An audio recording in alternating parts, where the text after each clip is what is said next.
Winter. The Right Group, the right way to buy and sell real estate.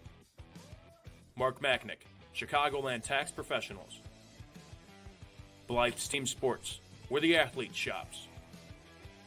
And Hampton Inn, downtown Indianapolis.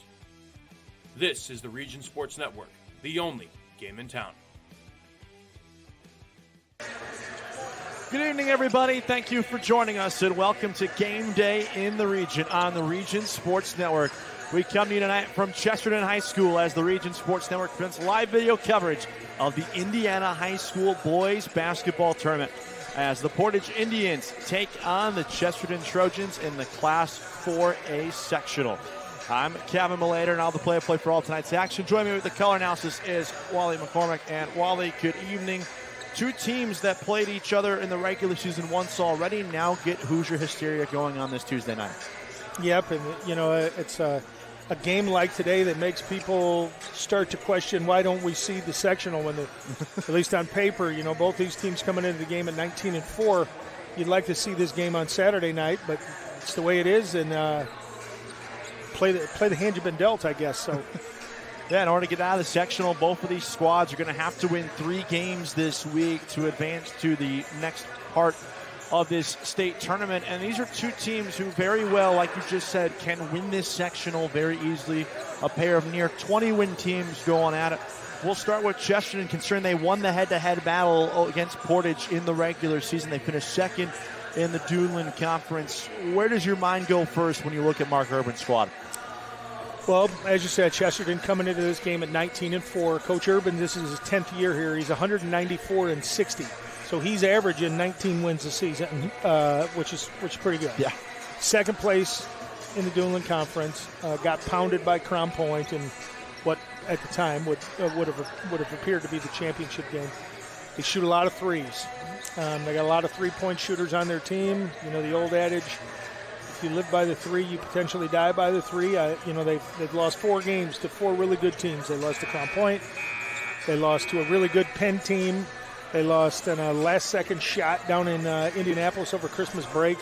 And they lost early in the season to Bloomington North. So they've had a good year. And, for Portage, they started off rolling, right? 16-0 rolling into it. And then the worst thing that could happen to them happened, and that's their best player, Carter Kobe, broke his ankle.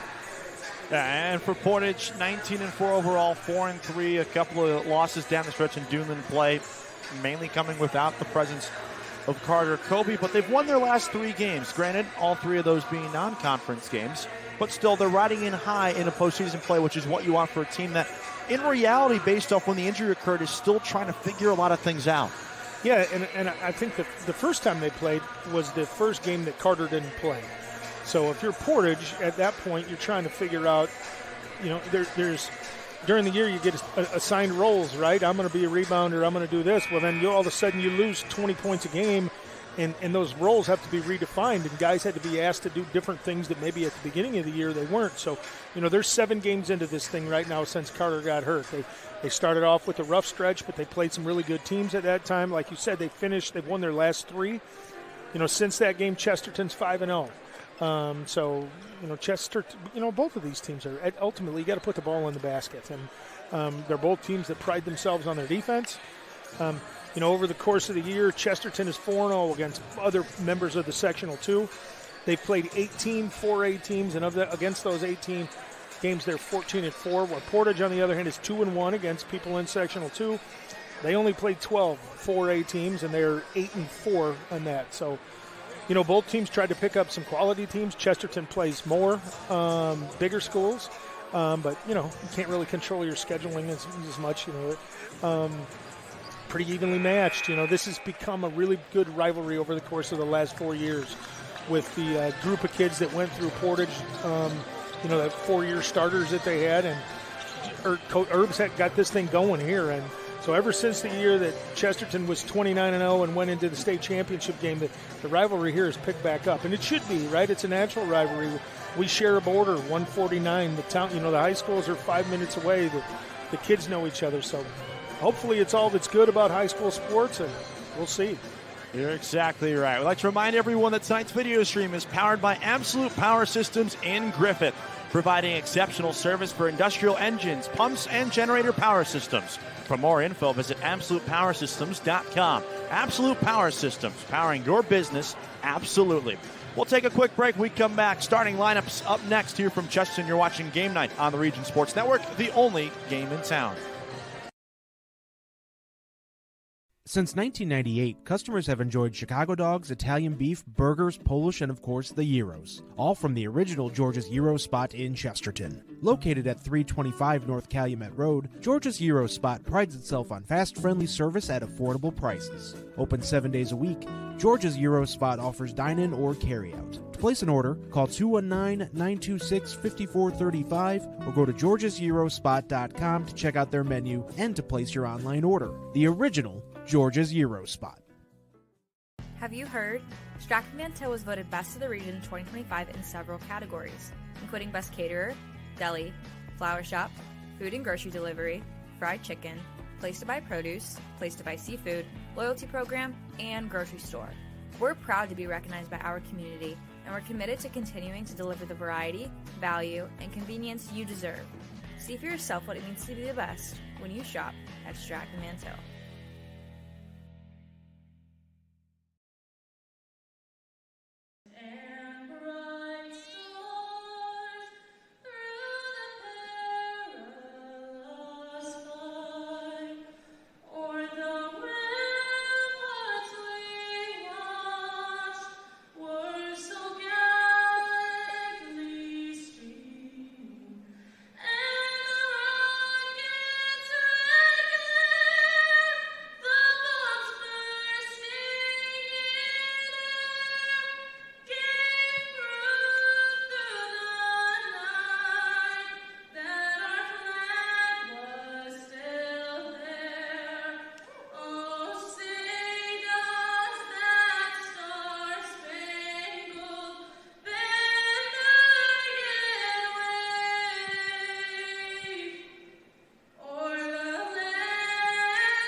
Welcome back to Chesterton High School for this 4A sectional in Sectional 2. Portage and Chesterton getting set to go in a few moments. Starting lineups about to be introduced. As your note to our Chesterton viewers, George's Original Euro Spot is presenting RSN Game Night coverage of tonight's Chesterton game right here on the Region Sports Network. Calvin Wally and our RSN crew with you here on hand. Let's meet the starting lineups for tonight's ball game. We will start with Portage, who are, in air quotes, the home team. They're wearing the home uniforms. They are the visitors on the scoreboard tonight.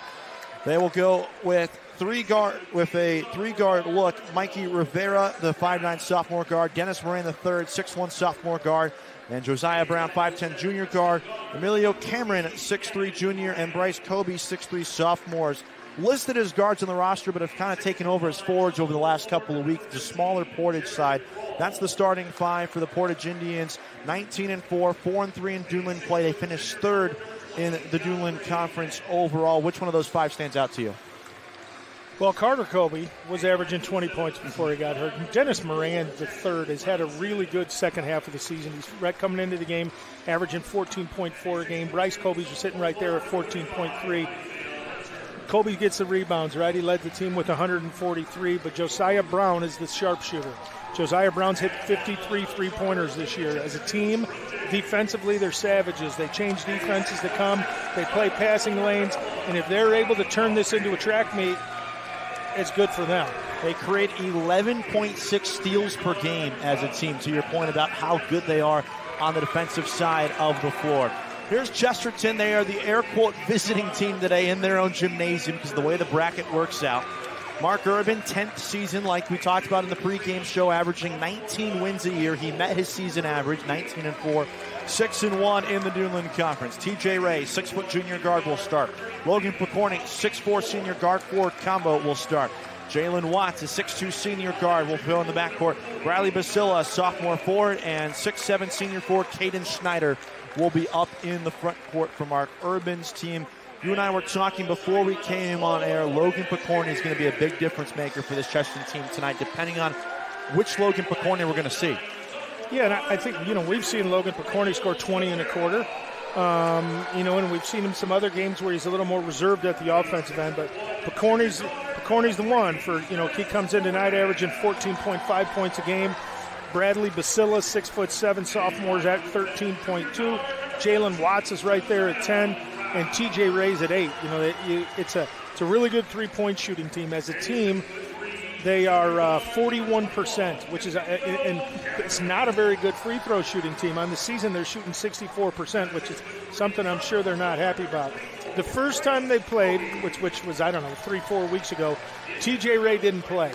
That's a 3-year starter. That's a lot of leadership. Now, at the time, it wasn't much of an issue because if you're Portage, you just lost your best player, so nobody was feeling sorry for them. But it'll be interesting to see how TJ is able to handle all these changing defenses tonight. Chesterton being introduced to their home crowd right now. This is a Chesterton team that was victorious back on February the 13th against Portage. On the road in Portage, they came away with a 10-point victory, 65-55. A couple of key starters were missing from that game right now. Give me one key to the game for each side tonight. Well, if you look at the first game, Chesterton's up 15 at half, and you thought, okay, at any point right now they're going to hit a couple threes and just end this thing. And Portage showed a lot of resiliency, cut it to like 4, but Portage was 3 for 17 from the three-point line, and if they're going to beat Chesterton tonight, they're going to have to shoot better from the three-point. Chesterton was horrible in their half-court defense. They were able to get the pace of game played the way they wanted to, but in the half-court, Portage executed great. It'll be interesting to see if Coach Urban changes their approach on the end and their man. First time they played, they tried to deny all kinds of passes and gave up a bunch of backdoor opportunities.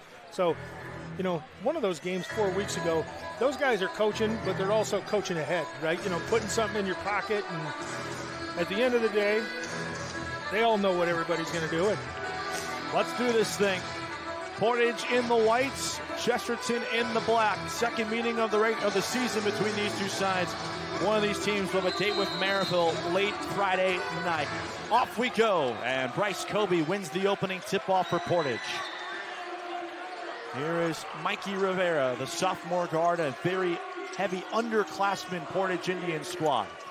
Yeah, the difficulty here is that Chesterton's got 2 bigs on the floor. Portage plays with 5 guards.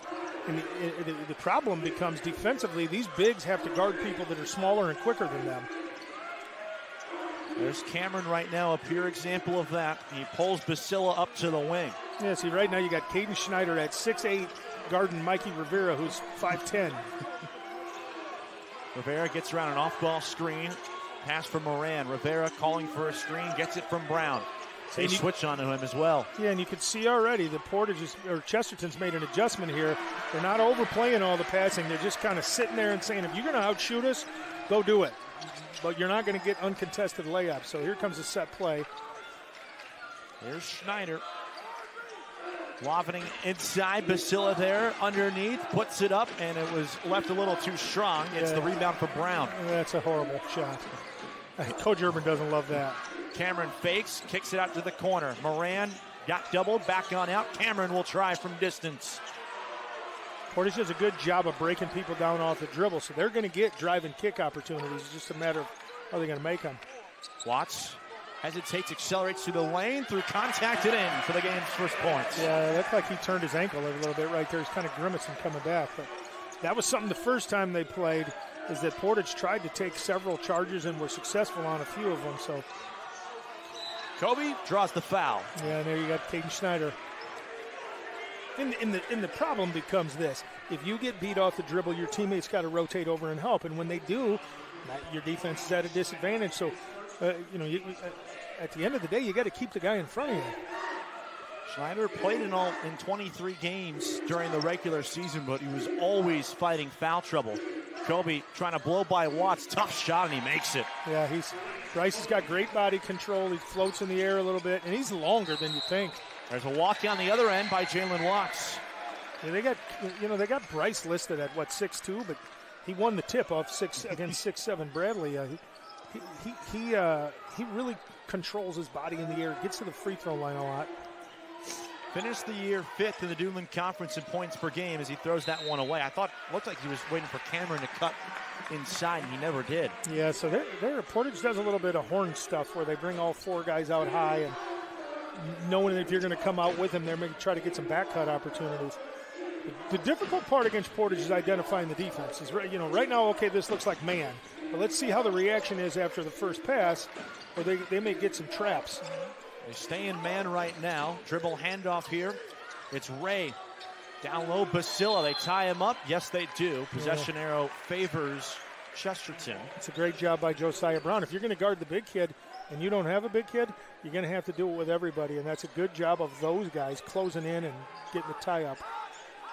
Trojans making a concerted effort to try to get the ball in. McCorney lets it fly and knocks down his first three-pointer of the game. 46% from distance this year, I should say.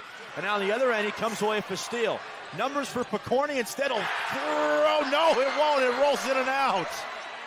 Well, welcome back to Chesterton High School, right? We saw, 3-4 missed dunks last time we were here. Nice hesitation by Brown. And it drops in. Now, that's the one thing. The tempo that Portage likes to play at, you score a couple baskets on them, they're not going to get rattled because they score in bunches. 5-4, 3 minutes into this one. We're going to see our first set of substitutions at the next whistle. McCorney working against Moran. Gave it off to Basila at the top. Basila may have gone away with an elbow. Schneider open, and he knocks down a corner three.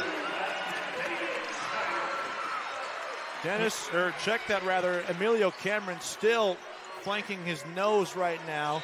And now we're going to get an official timeout. I believe he is bleeding out of the nose right now. He is, so the elbow that Basila got away with ends up turning into a bloody nose, and it forces P.J. Brown to enter for the first time. And that right there is the probably Mark Urban's thinking that IHSAA doesn't have video review. I didn't see it. Or else that would be upgraded. And here's what what you can't say is Portage does not have a very deep bench, or at least they haven't played really deep into their bench. And with Carter Kobe getting hurt, that eliminates one from the equation, so that bench is a little bit shorter. My guess right now we're going to deal with the trainer is going to take a look here at Cameron. They're taking him back right now into the Chesterton tunnel. Yeah, Klaus is no dummy. He's going to he's going to take this and get an injury timeout. And there's also some blood on the floor they need to clean up as well, too. Yeah, and what you hope is that he doesn't get any on his uniform, and then they start, trying to say you need to change jerseys and that whole drama. And I'm sure the Portage people are smart enough they bring extra jerseys all the time. But exactly right. We'll see as they maintain and get set to clean the floor. We'll take a quick 20-second break. You're watching Game Night on the Region Sports Network, the only game in town. Four Seasons Mechanical proudly serves Northwest Indiana, providing quality, reasonably priced, reliable service. With a quality and comfort guarantee, the professionals at Four Seasons Mechanical offer a wide range of services in heating, ventilation, and air conditioning. Whether it's residential or commercial, Four Seasons Mechanical is there 24/7. To find out more, the website is fourseasonsmechanical.com or give them a call at 219-756-7020. Four Seasons Mechanical, your indoor air quality specialist. Headquartered in Griffith, Indiana, Absolute Power Systems has been delivering top-notch service since 2004, with a team of skilled technicians boasting extensive training on some of the biggest names in the business, like Cummins, Caterpillar, John Deere, Volvo, and more. They focus on providing exceptional industrial engine service and generator power system maintenance and repair. Check them out on the web at AbsolutePowerSystems.com. Absolute Power Systems. Powering your business absolutely. They're bringing it. Welcome back as the injury timeout continues over in the corner in the Chesterton tunnel, but they do have the sub out there and they have the blood and the floor cleaned up. So we'll see Emilio Cameron's status. Meanwhile, P.J. Brown, fresh off the bench, collects the inbounds pass and an 8-4 Chesterton lead. Moran got the ability to take him off the dribble. There is Brown on the wing. The bigger gunner, Ello, on him. Brown over the top of Ello, and it rattles in and out. It's a good look. Just didn't make it. Malachi Ransom in transition off the bench and floats it home. Malachi's the slasher of the bunch. He does a really good job of breaking the defense down and getting into the middle of the lane. It's a good start for him. He's like everybody. You hit your first shot, you feel pretty good about it, and then you take your second. Kobe originally cut Basila now on him. Trying to set the offense right now. Moran comes to collect near the top. Wing now for Brown. Josiah Brown, that is. Fakes right, goes left, stops his dribble, kicks it out, and they'll reset again. Yeah, Chesterton's still a big difference from the first time they played. They're sitting here now, and this isn't a good matchup of Gunnerello on Mikey, but if you can just contain the dribble and force him to shoot, at some point Porter's going to have to hit one. Oh. Picorni straight away. No, and Rivera the rebound, and a timeout called by Klaus and Portage. We'll take it with them. 3:20 to go, 10-4. Trojans leading. This is Game Night on the Region Sports Network, the only game in town. Thinking about what to do after high school? Consider a career with Boilermakers Local 374. As a Boilermaker apprentice, you'll earn while you learn. We offer excellent wages and benefits, and as part of our no-cost hands-on apprenticeship program, you'll learn from the best in state-of-the-art training centers and on the job. Become a union Boilermaker and get on your way to a great career. Find out more, visit www.local374.org or call 219-845-1000. With electrical services from Economy Electric Heating and Cooling, you can radiate the perfect amount of light and energy into your home. From rewiring and code upgrades to ceiling fans, lighting, security, and more, Economy Electric Heating and Cooling's trained electricians will make sure you can enjoy your home on full power all the time. Welcome back to the Game Night Forecast. Is brought to you by our friends at Economy Electric Heating and Cooling. Tonight's forecast outside 36 degrees and cloudy. We're nice and warm inside, though. That's the Friday night forecast brought to you by Economy Electric Heating and Cooling, keeping you cool in the summer and cozy in the winter. So fresh out of the first time out of the game, Rivera dribbles it off his foot, but they're going to say Ransom with last touch of Chesterton. So it'll stay on this end of the floor. Pretty good crowd ended up showing up tonight on a Tuesday night. Down low, Kobe got the mismatch through contact and one. Boy, did they need that bucket or what? Yeah, Portage does a good job off their side inbounds plays of trying to score, which a lot of people in those situations just trying to get it in, but they're trying to score. It's a good matchup. Kobe's a kind of a crafty post player for a guy that doesn't look like a post player. And that's one of the few matchups. They switched Jalen Watts on him down low. Watts picked up the foul. That's one of the few matchups on the floor, especially in the post, that Kobe has the height advantage on. Granted, just an inch, but still it's a height advantage nonetheless. Yeah, and I'm not sure if you're Chesterton, you want Jalen playing behind him on that. At least a half man. Watts was in trouble. Ransom comes to help him out, trying to blow by Rivera. Step back three. No.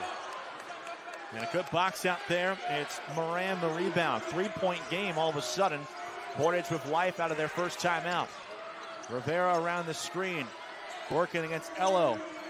P.J. Brown now, and they'll reset with Moran the third. Yeah, so Coach Urban's gone pretty deep into his bench already. Got Tommy Cospade on the floor, and Gunnerello, he plays a lot in the post, and with Ransom, so they got three non-starters on the floor. That 15-footer falls for Moran, and it's a one-point game. And that's a part of his game that he has that, a lot of people in high school basketball right now are 3 points or layups, and he does have that little pull-up 15-footer. It looks nice.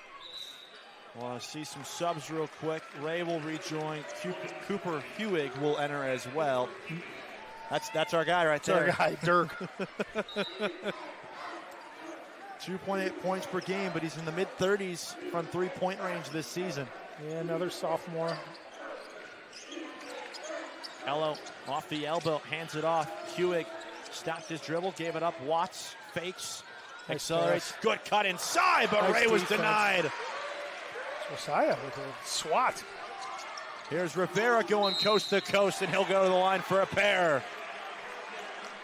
This little burst for Portage since their 30-second timeout all of a sudden gives them opportunity to tie or take the lead here. As a group, Portage is really, really quick, and it shows on both ends of the floor. And like I said, you get 2-3 baskets up ahead against them, they could care less because they score in bunches and they, try to make their defense turn into offense.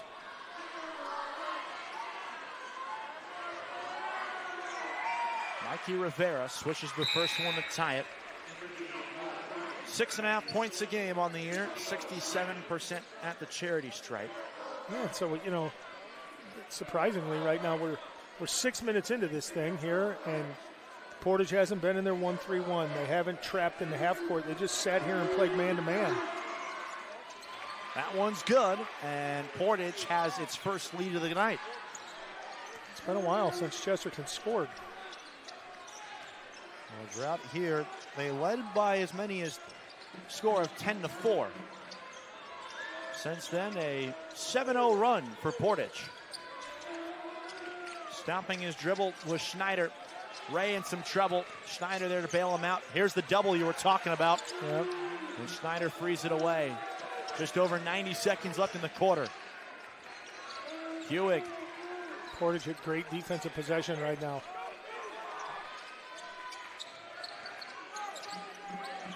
Ray in trouble, looking in the corner. Watts found space, pops it for three. It's long. Basila the rebound, puts it back up, and it rattles in and out. And it deflects in the hands of P.J. Brown. Brown catch and shoot from deep. No. Ray the rebound. Now Chesterton wants to play with some pace. Hewig fakes it. Ray will try it. That one doesn't fall either. Rim's unkind, and there's a foul by Basila for pushing Brown in the back. Well, that's not a foul you want to commit 90 feet away from your own basket. No, that's one that Coach Urban's not happy about. No, I'm not sure that he agrees that that was as egregious as the officials thought it was. This was once a 6-point Chesterton lead. Now stands with Portage by 1 with 44 seconds in the first quarter. You start looking at fouls here. Chesterton's kind of spread it around. Everybody's got one, where Portage doesn't have a person on the floor right now that's committed a foul. They're going the other way. Kobe the offensive foul. That's Portage's first of the quarter. Sorry, Bryce. Just jinxed him into a weird charge call. You and I have been really good, though, about not having the announcers jinx this season.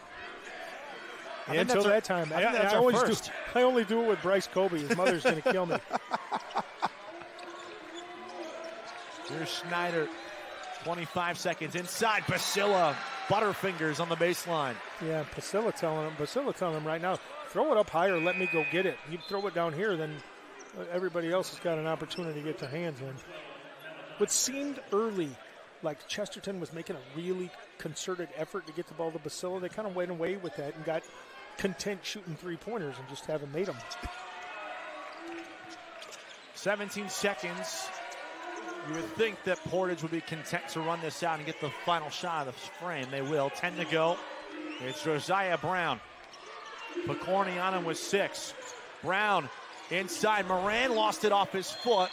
Out of bounds to Chesterton with 1.5 seconds to go. Yeah, and those are the situations where Portage really misses Carter Colby, because he has a unique ability to get to the rim and get shots off and get to the free throw line. And they ran the set play they ran was nice, just didn't execute it. 1.5 here, not a lot you could do. It'll be Ray. He's it at the horn. No. Off the front of the iron, and that's how the first quarter comes to an end. Portage leads by 1. 11-10 the score. This is Game Night on the Region Sports Network, the only game in town. IBEW Local 697 isn't just wiring buildings. We're woven into the very fabric of Northwest Indiana. We're your neighbors. Our kids go to school with yours. We stand in the same bleachers cheering for the same high school teams. When you hire a union electrician, you're not just getting the highest quality work. You're supporting our community. IBEW Local 697, proudly powering our own. Earn while you learn from the best hands in the business. The Bricklayers Allied Craft Workers for Indiana, Kentucky Apprenticeship. That's right, this is a paid apprenticeship. I'm getting an education while learning a trade and getting paid for it. The thing that surprised me the most about this apprenticeship program is the respect I have received after the proper time and training. Classes start soon, so apply now. There are training centers throughout Indiana and Kentucky. We are the Bricklayers and Allied Craft Workers for Indiana Kentucky Apprenticeship, the best hands in the business. Welcome back. Be sure to stay connected with all things Region Sports, as we are always active on Facebook, YouTube, Instagram, X, and at our website at regionsports.com. Celebrating over 25 years, we're proud to still be the only game in town. So 11-10 after a quarter. Portage closed the first quarter on a 7-0 run there, Wally. Yeah, it seemed like that quarter took forever. And, part of it is due to the injuries, but Portage, you got to be feeling pretty good about where you're at right now from a fall standpoint. Hey, we're one, both teams here. Let's keep this thing close and then out-execute somebody in the fourth quarter. Here's Josiah, or P.J. Brown, rather, working against Picorni. Bryce Kobe had 5 points in the first quarter, nearly lost it. That's deflected into the backcourt, so Moran can touch it. Good possession here defensively for Chesterton. Rivera stopped his dribble. Kobe got free, 15 feet away, gets around Schneider and scoops it in. That's a nice take. Nice little hesitation and drive baseline. It's a tough matchup for Schneider because Bryce is pretty crafty. He's up to 7 of Portage's now 13 points in this first half. Picorni, 1 for 2 from distance so far in this one. Will he try again? He will, and this time it won't go, and Brown deflects it out of bounds. Chesterton has lived this whole season working this dribble handoff game, and Picorni reads it better than most. If you go underneath his dribble handoffs, he's pulling the 3, and luckily for Portage, he didn't hit that one. He's now 1 for 3, so a rare slow start from behind the line for him. Schneider swings it out now. Corner look for Picorni. He doesn't miss those. Tie game at 13. Yeah, and that's got to drive Coach Klaus nuts. Like, do you not get a newspaper and realize that guy makes a lot of three-pointers? Brown couldn't get around Schneider the first time. Will back out. Now he'll try again. Beautiful kick out to the corner, and it's long out of the hands of Moran, or the other Brown, Basilla. Baseline inside, and it rattles in. Great pass by TJ Ray, and Bradley got the potential to be a deep threat in football, that little over the shoulder.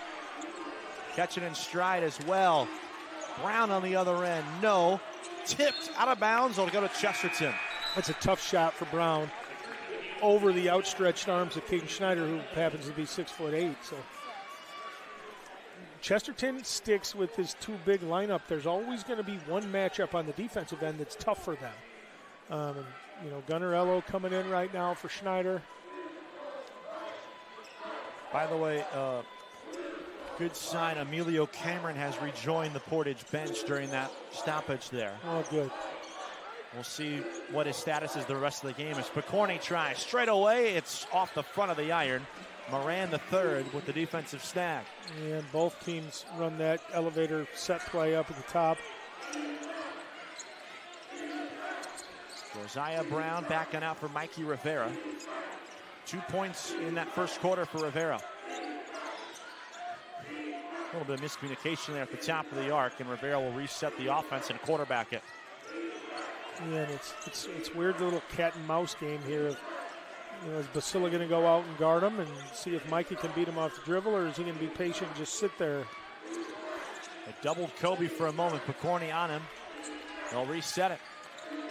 P.J. Brown against Ello. Stops inside, deflected and taken away. Ray out in front to Picorni. 2-on-2. Picorni, good move in the air to score it. And a timeout by Portage. I think Chesterton's doing a better job attacking the basket and going off 2 feet. They learned their lesson from last time where they got called so many charges that coming off 2 feet, they're a little more under control. It's a 7-2 run to start the second quarter. We take a break. This is Game Night on the Region Sports Network, the only game in town.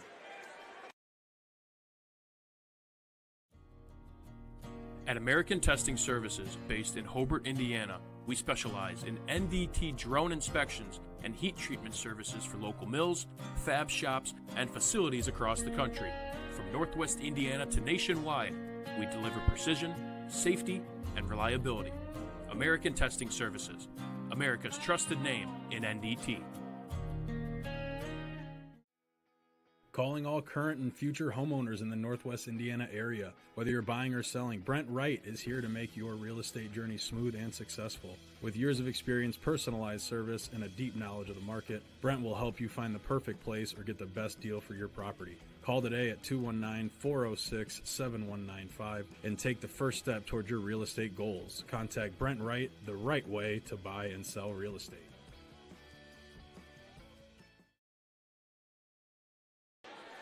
I'd like to remind everyone that tonight's video stream is powered by Absolute Power Systems in Griffith, providing exceptional service for industrial engines, pumps, and generator power systems.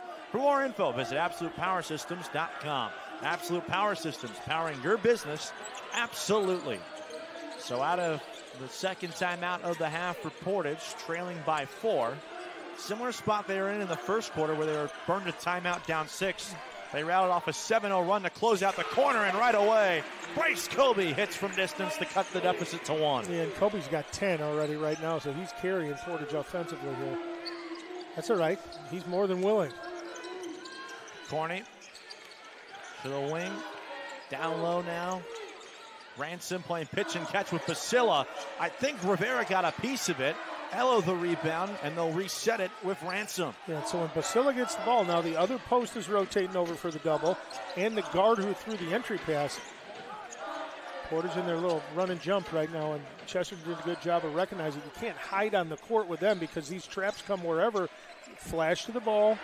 All alone underneath. It was Ello for an easy layup. Great look by Picorni. Anytime somebody's trapping you in the half court, you can't get infatuated with staring at the trap. You got to look through it and look diagonal, and sometimes you get rewarded like that. How tough is that, though, to read in real time? How much of that is you see that on tape and you realize that it could be there? Well, I assume that that's something they do in practice every day, but it seems to be easier said than done. Travel on Moran the third, right before the contact was made. Another turnover forced by Chesterton. And a good idea by Moran, right? Because you know Basila's going to go for the block, so he sticks 2 feet in the ground, and shot fakes just couldn't quite control it. Nice idea, right? I can't make myself bigger, so let's get rid of their big kid. While getting him in foul trouble. Basila has 1 already, so that second foul could make a case, could end his first half. Picorni had space and says, will blow by Kobe. It deflects out of bounds and it will stay with Chesterton. I think Ello deflected it off the hands of Brown. Logan probably not happy with himself for the finish that he chose to have right there, but sometimes in traffic. He just kind of threw it up there, yeah. Yeah. Ello through the double team, scores it. Big fella. Big fella baskets are always fun. He's got the last 4 for Chesterton, He's lead dominating. out to 5. He's dominating right now. As Ransom gets a foul at half court. His first personal, team's first of the quarter. It's been it really, the officials hasn't been a lot of fouls. Not much of anything called, which is good. They're letting him play. Mark Urban was wanting to foul there as Ello broke through that double team. None call there. They've been getting the obvious ones so far. Well, and ultimately that's what you want, right? You want the kids to settle the game. And Rivera dancing at the top. Stops, kicks it out. Moran traveled before he could get the shot off. Consecutive travels for him. Yeah, he did. And Emilio Cameron is going to check back in. He's wearing a different jersey, so they're trying to communicate that right now, that he's not wearing his 21, right? He's wearing number 10. This is where I feel like, for the love of God, let the kid play. Who cares if it's not number 21? Let's cross it out in the book and make it number 10. And ultimately, that's what they do, but sometimes we overcomplicate things that we don't need to overcomplicate. Yeah. And it seemed that that process, I think, felt quicker than obviously longer than it should be, as Hewig knocks it down from the wing. Dirk. His first points of the night. It's a 8-point game, largest lead now for Chesterton. And a foul away from the basketball. Yeah, he's going to call Cooper Hewig for holding, trying to get.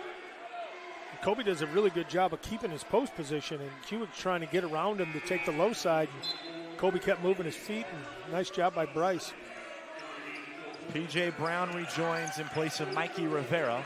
And Tommy Cospade, another sophomore coming in for Chesterton. So baseline out of bounds here. Kobe to inbound it. Lofts it into Moran in the corner. Cospade all over him. I know Jalen Watts is the only nice crossover. Moran, long, good rebound from Brown. Floats it over Ello, and it knocks it down. That breaks the scoring run for Chesterton. Can't give up offensive rebounds. P.J. Brown's first points of the night. Ransom down low. Ello's got the size advantage. Hewig, catch and release.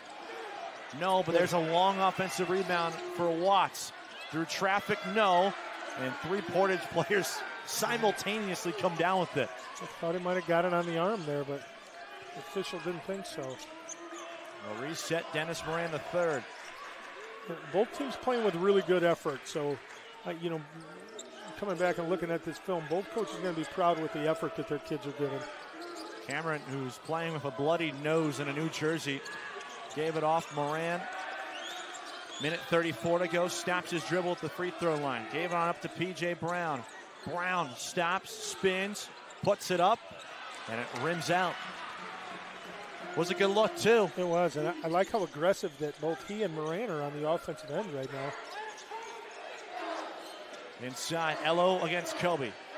Doubled there by Cameron. Back on out to Watts. Cospade open. Corner three. It's long. Ello the offensive board. Ransom, or check that rather, that's Watts. They kick it out. Hewig again from distance. No. And another rebound for Ello. By Ello. Ransom open at the top. Spins his way around Kobe and it rolls out. Cospade the rebound. Out of bounds. It stays with Chesterton with 49 seconds to go. Good possession by both groups. Gunnar Ello with the fighting for the offensive rebounds. I like how hard they're playing it. How about the quickness of Ransom on that spin move? Chesterton ball. Mark Urban, by the way, gave probably the loudest high five to Gunnar Ello I think I've ever seen a coach give to a player leaving the floor. He loved the effort there. Here's Watts from the corner. And he won't get an assist, but a well-deserved assist there, though, for Gunnar Ello, who just checked out. Yeah, like fighting to keep that possession. 2 offensive rebounds. Eventually would set up that baseline out of bounds look. And oh, that's the NBA thing right there, right? Yep. That's nice recognition by Moran. But effectively, here's what that did do. It stole 2 minutes, where Herb got to set the starters down for 2 minutes and had five guys that don't technically, don't with the exception of Jalen, they had a lot of bench players in right there, and they stole 2 minutes. And they lead by 9, their largest tally of the night. That's how Portage appears to be. Kobe, 17 seconds to go. Likely the final possession of the half. Kobe against Jalen Watts. Bryce Kobe, 8 seconds now. Moran the third, stops around Cospade in the corner. Cameron fakes. Nice pass. Back down low to Moran, and he's fouled with 1.5 to go in the half. Mark Urban in disbelief. Well, who do they call a foul on it? Schneider here or Logan Picorni? It's on Picorni, his first, team's 4th of the quarter.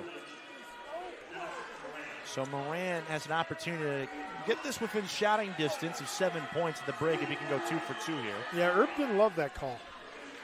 Yeah, he's having a long discussion right now with one of the officials. But what it was is pretty nice execution on the ball screen and roll coming out of the corner. Yeah. Chesterton jumped out hard to contest it, and so obviously the roller ought to be open. Nice little pocket bounce pass. Lane violation. No shot. It's going to be on Kobe, the lane violation. So wipes out the second free throw attempt. In reality, it didn't matter because he didn't miss the free throw. Yeah, I don't. Schneider to Ray at the horn, and it's all air. I feel bad for Ray's shooting percentage right now because he's attempted 2 45-footers that both of them have given it a look. Yeah. That one less than the first one. But that's how the half concludes. 27-19, second largest lead of the game for Chesterton to go into the locker room. We'll have some halftime scores from across the region and some first half analysis all coming up shortly. You're watching Game Night on the Region Sports Network, the only game in town. It's time for the Commissioner's Corner, an exclusive weekly conversation about Indiana high school sports with the Commissioner of the IHSAA, Paul Neidig. Now for an up-to-the-minute report about what's happening in the constantly changing world of high school sports, here's Commissioner Paul Neidig. Hey, welcome into the Commissioner's Corner. It's our weekly conversation with the Commissioner of the IHSAA, Paul Neidig.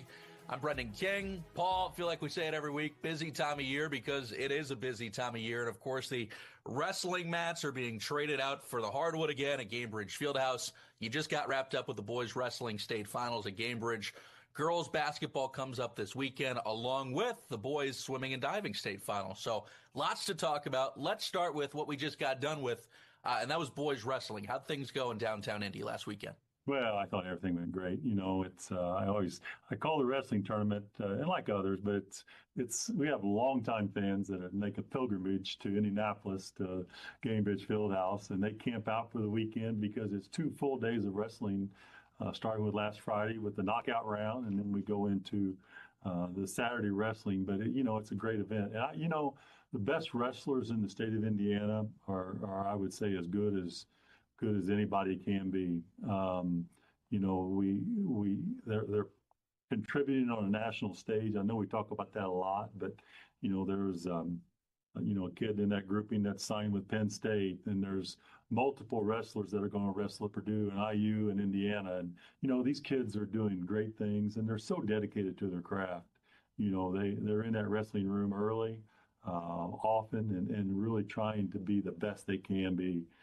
And so that leads to a pretty good tournament. But, we also have some kids that stepping up and playing or wrestling well from small schools that aren't necessarily as widely known in the big wrestling scene in the programs. Absolutely. And now, of course, the girls basketball state finals comes up this weekend, starts at 10:30 with Class A. Borden will take on Fremont, 12:45, and 2A Eastern Pekin battles Oak Hill. Then the break, doors will open again at 5 o'clock, and at 6 p.m., 3A takes stage, Roncalli versus Belmont, before the 8:15 finale in 4A, undefeated Center Grove against Norwell. So, Paul, can you just talk about the prep for this weekend and what's coming up, and fans interested in coming out, what can they do?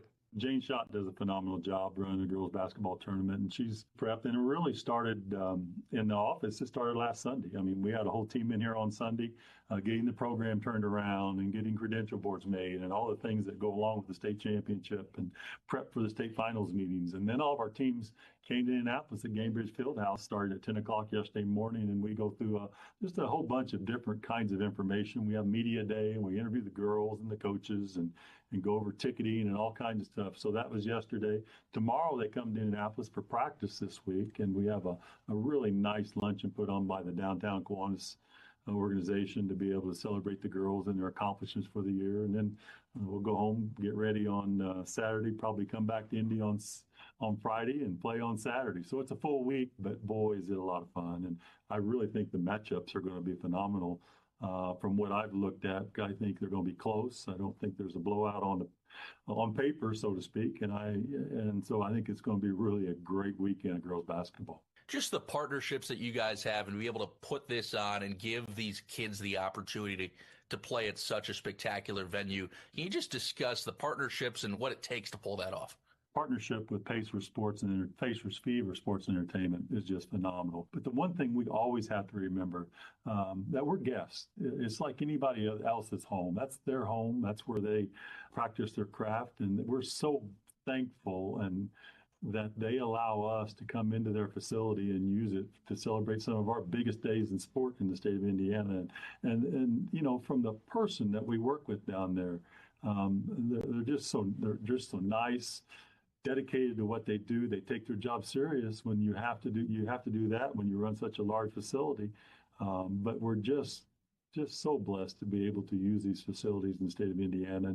And I know it just becomes natural for us to be in these facilities. But it's not nationwide. Other states don't play in facilities like we do in Indiana. And again, it's a tribute to our partners.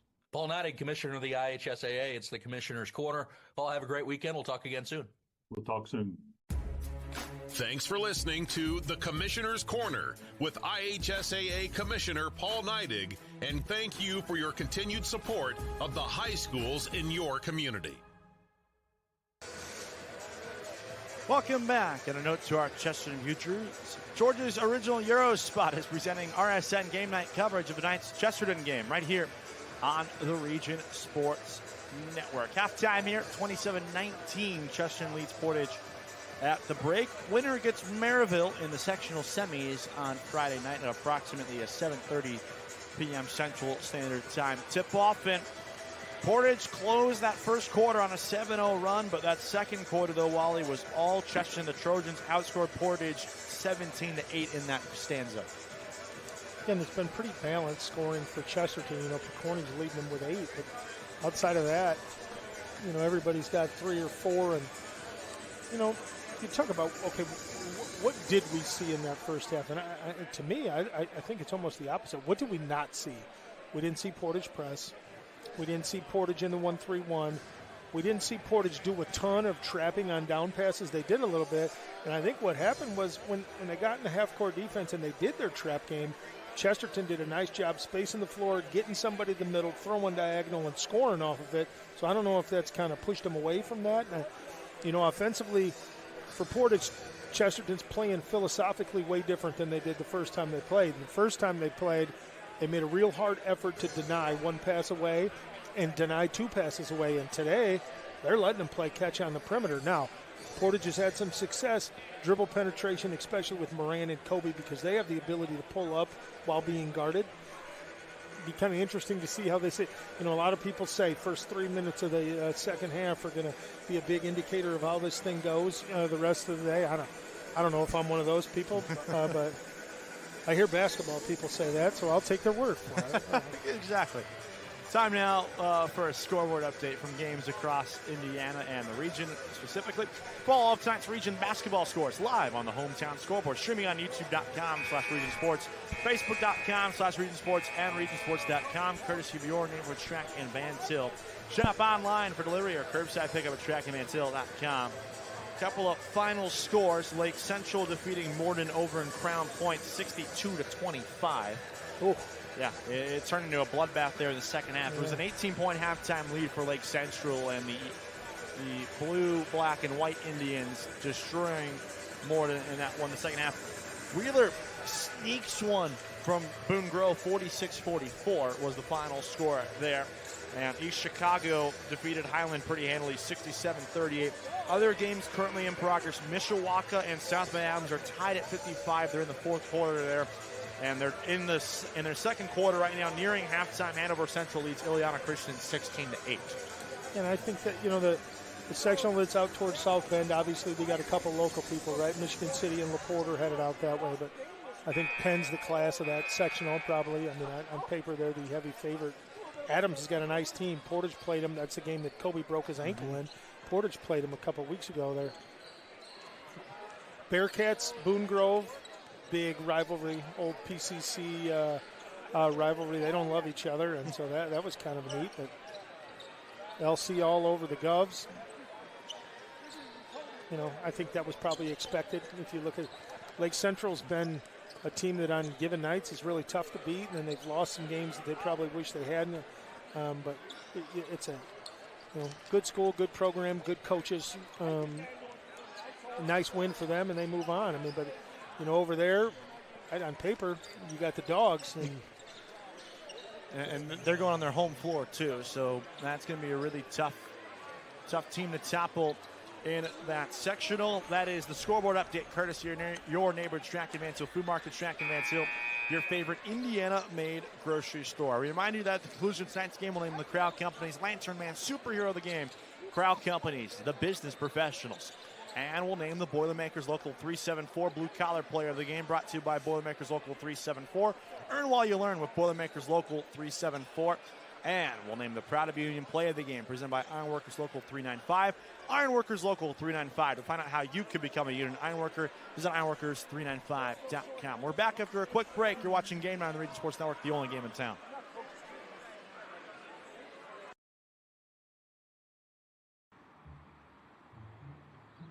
At Blyce, we're used to having the athlete shop at our store. Down, sit, put. But sometimes they get carried away.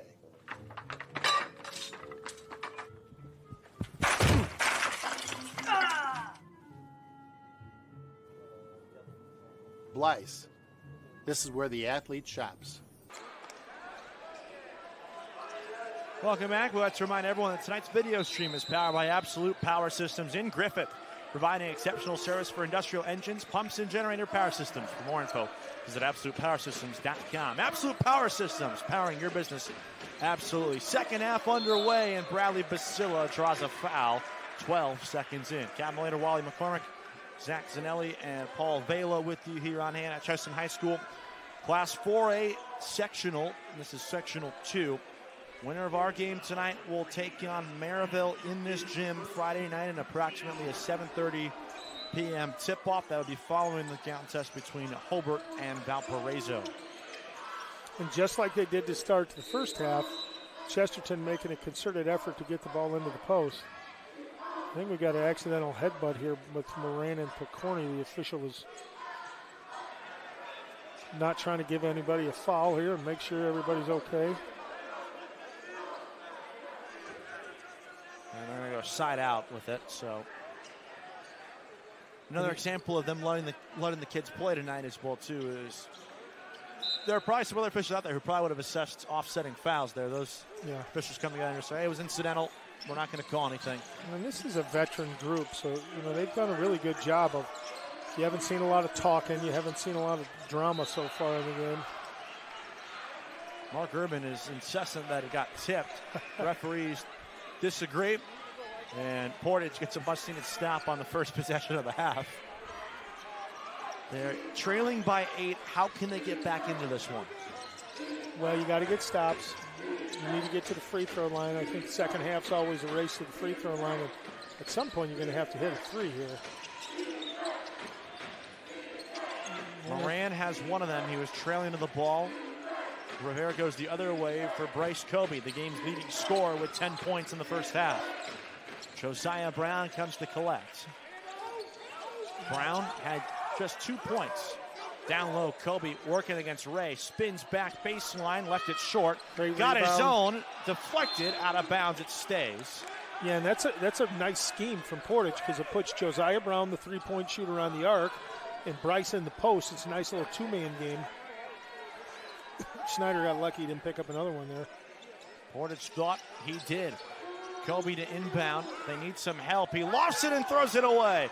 TJ Ray in all alone, and a nice swat there by Emilio Cameron. Yeah, good hustle. He could have just as easily given up and watched TJ Ray shoot a free throw, but that's not the kind of kid he is, and that's good hustle on his part. Well, lofted in Basilla. Cameron all over him. And a different jersey as well, too. Ray got Rivera in the air. Picorni driving. Nice pass inside for Basilla, who bangs it off the glass and in. When you dribble penetrate into the middle of the lane, good things happen. 10-point lead, largest of the night for Chesterton. 29-19 the score.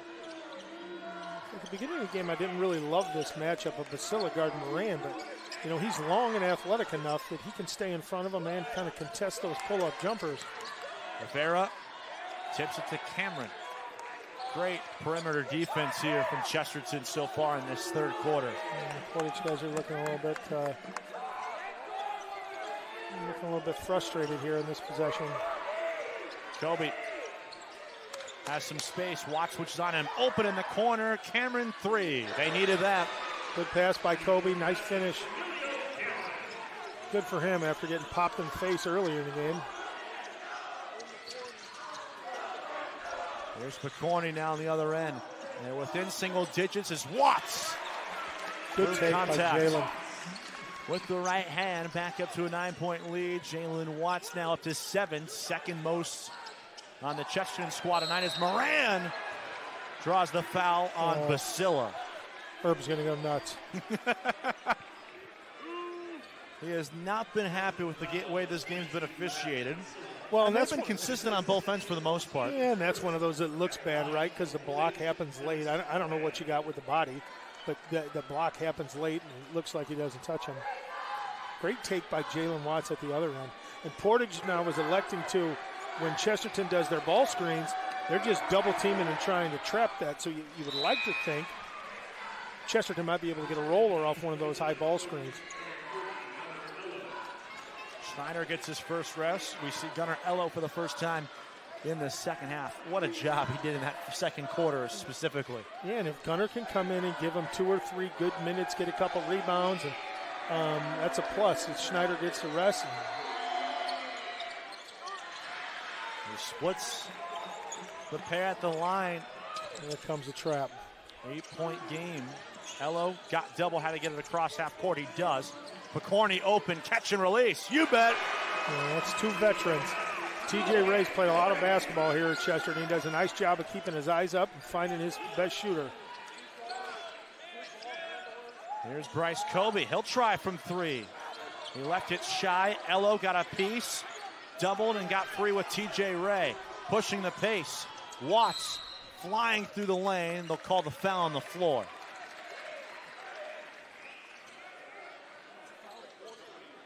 That's probably a smart foul, too, before you can get him up in the air. Yep. Probably saved a layup. Brown's first personal, second of the quarter for Portage. There's 4 across right now. Look for Basila to pop up. Lob it over to him. Nope. They'll lob to Picorni instead. There's Inside a high-low. Yep. Basila, an easy layup. That's a nice set play. TJ Ray throwing it inbounds and then clearing out of the way to give him that opportunity for a high-low. And Picorni's so long and athletic. He's Mikey. Rivera responds with a much-needed triple there. That's 2 in a row now. Keep your eyes up and identify the defense. Portage in there. Here comes the trap. Basila, by the way, wide open on the baseline. Can they find him? Ray does. Basila waits for Brown to fly by, and he puts it up and in. And Portage got the entire defense pretty up high there on the 1-3-1, and so they're able to throw it down on the baseline. And Basila's a problem when he gets it down there because he has such a height advantage. Cameron hesitates, gave it on up to Rivera. Ray all over him. Every time Portage has a response, there's always been an immediate answer from Chesterton here in this second half, and really since the second quarter, I should say. Yeah, and Portage is starting to shoot a little bit better from 3s. Moran driving, spinning back outside. Picorni to steal. Trying to get by Rivera. He does, and he scores. Plus the foul. And I really think the difference here is that Chesterton's not jumping out and trying to deny all those passes in the passing lane. They're just sitting in the stands and saying, beat me off the dribble. And it's made for some long defensive possessions, but so what if the end result is, you get a breakout in the layup. That'll be... Picorni's quietly worked his way up to 13 points. That's exactly what I was about to say, as Rivera collects his first personal, team's third, as Picorni converts a 3-point play. 41-26, Chesterton trying to breaking this one open as we speak, and trying to secure they're back in their home gym on Friday night against Maryville. Rivera, no, a little too much English on that one, and a foul there from Cameron. Already 4 fouls in the quarter as a team for Portage. And Gunnar Ello's eating up rebounds again.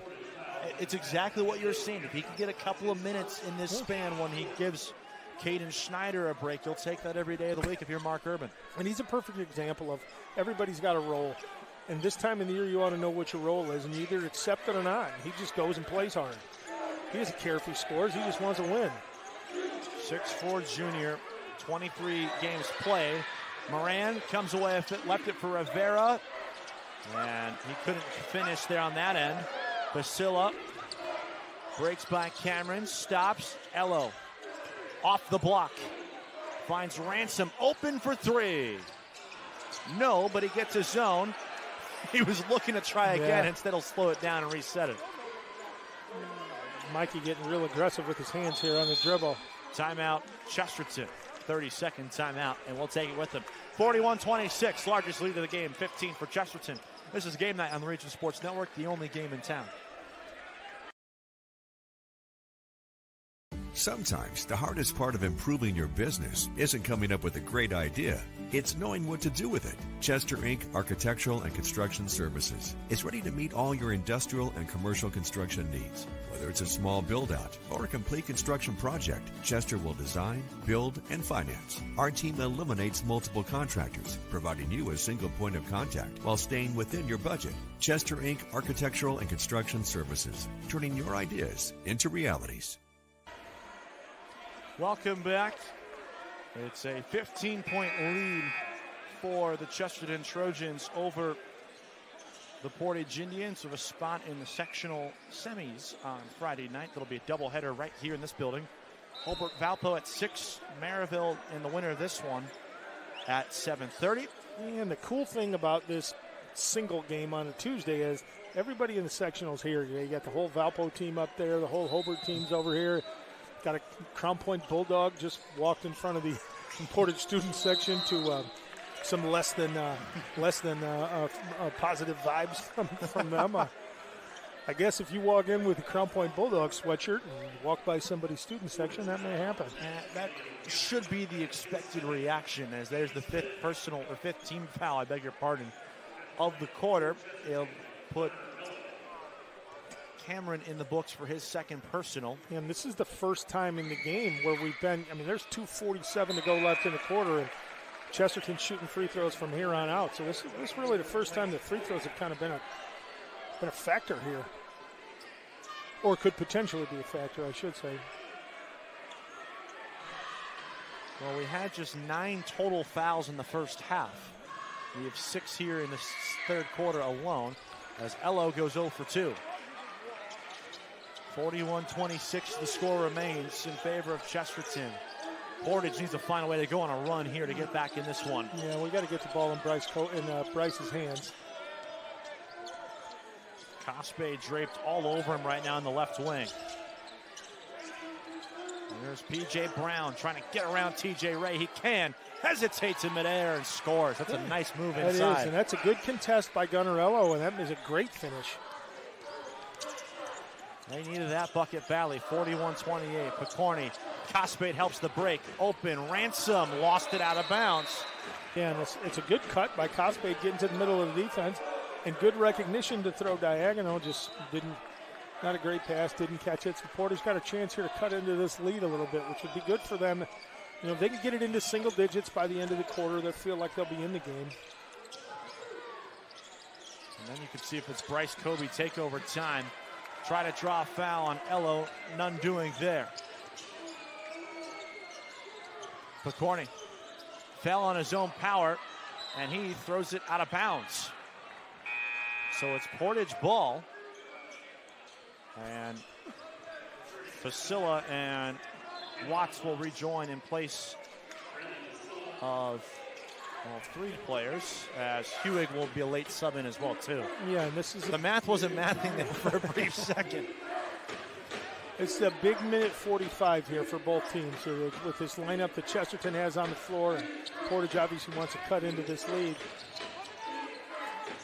Brown off the top, got doubled. Rivera had a space, gave it up instead. And if you look, Josiah Brown, everybody in the gym knows he's a good three-point shooter, so they're going to try to run him off the three-point line. Kobe draws the foul off the miss from Rivera. Good work by Bryce. And TJ, which is his first foul?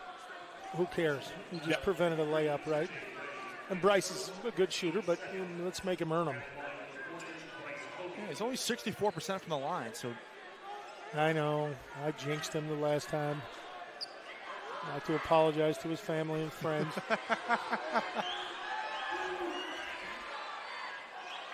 Oh. That's twice. I know. As Josiah Brown gets a breather. As Moran will rejoin.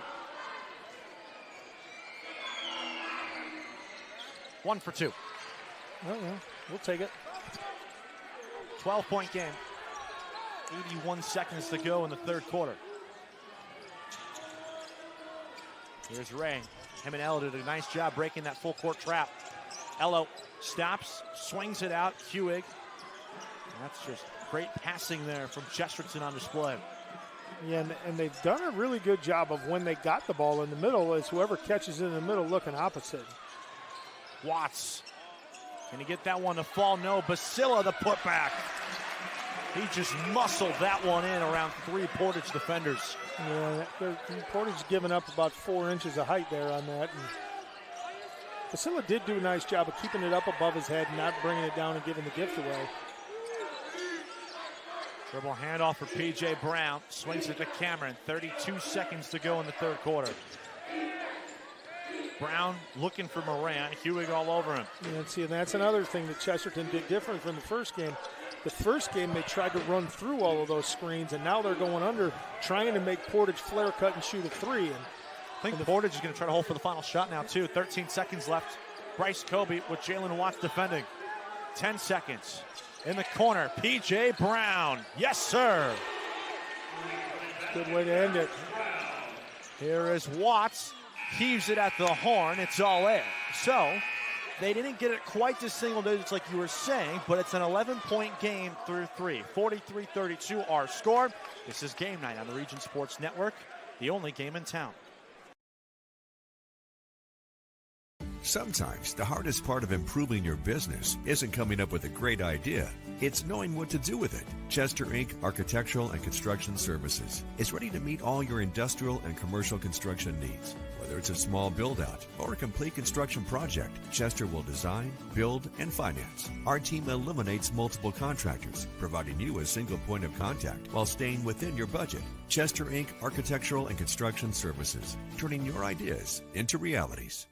Mortorano's Roofing is a family-owned business established in 1986, celebrating over 40 years. We have completed over 5,600 roof replacements, repairs, and chimney projects, focused in Northwest Indiana and Southwest Michigan. Mortorano's Roofing has always put family, friends, and customers first in our mission to complete roofing projects with the greatest care and consideration as if it was our own. Give them a call today for a free estimate at 219-872-8246. Mortorano's Roofing. Protect your past, present, and future roofs for you and your loved ones and your legacy.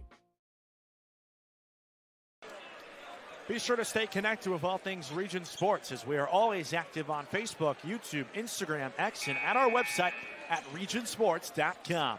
Celebrating over 25 years, we're proud to still be the only game in town. Fourth quarter here, 43-30.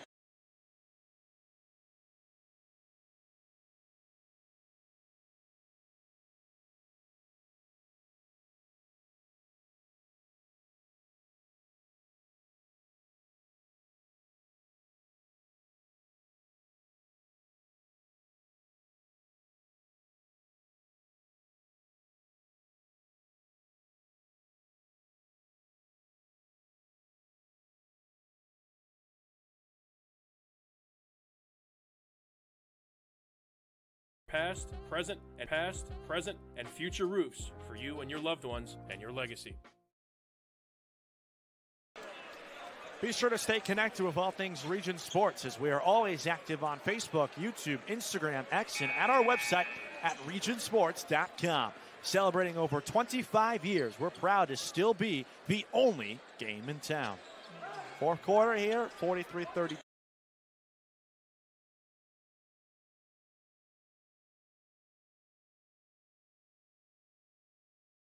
Past, present, and future roofs.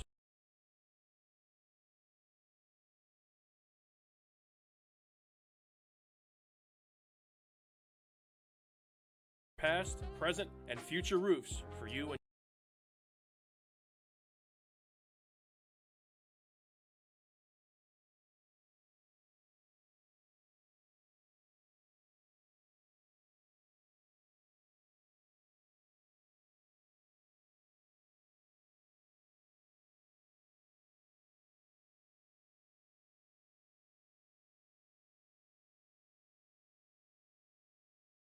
So, not necessarily the shining distance that you project, but momentum is momentum, and they are within striking distance, but they need some scores and stops.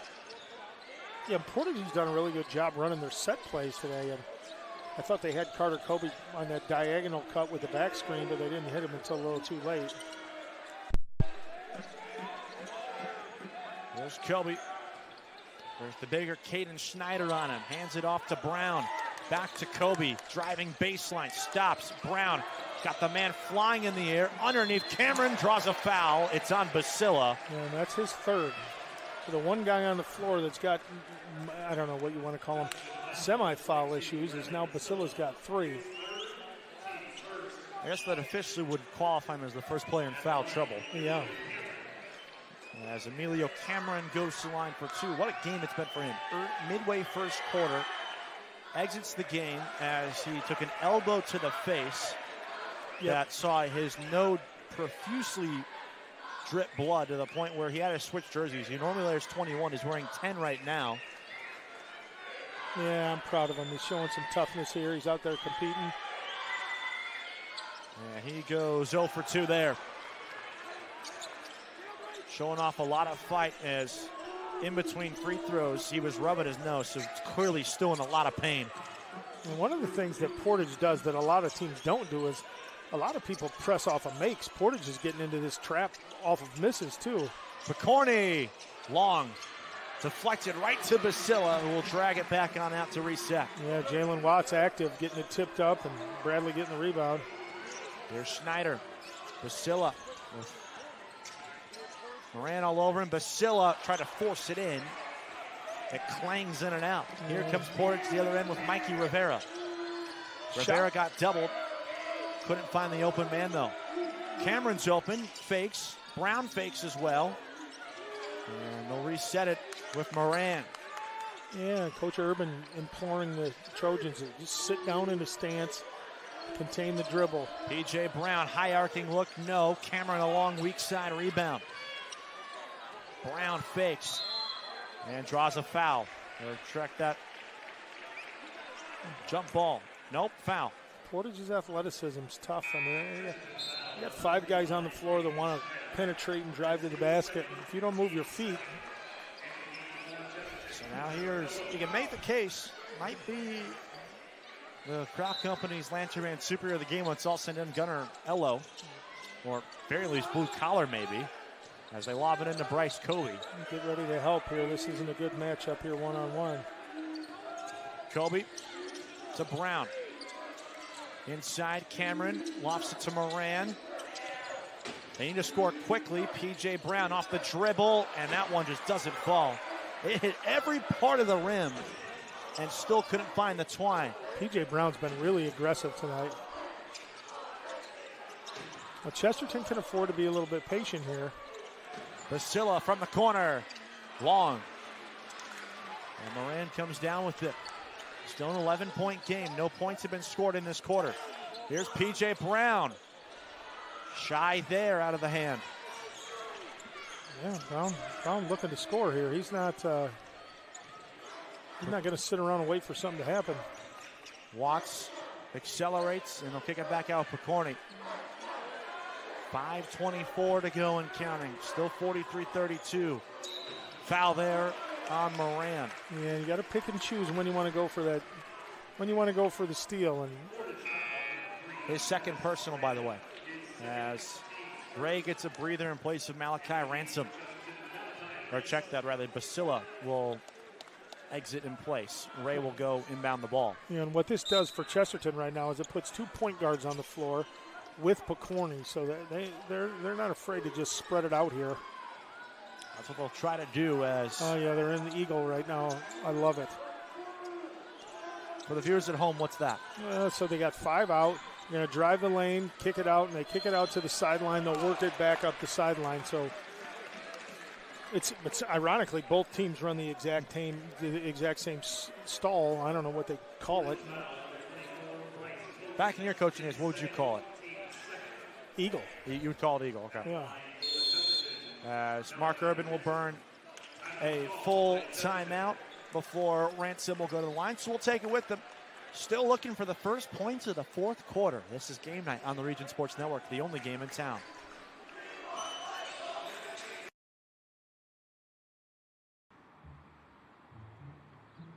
At Blyce, we're used to having the athlete shop at our store. Down, sit, put. But sometimes they get carried away.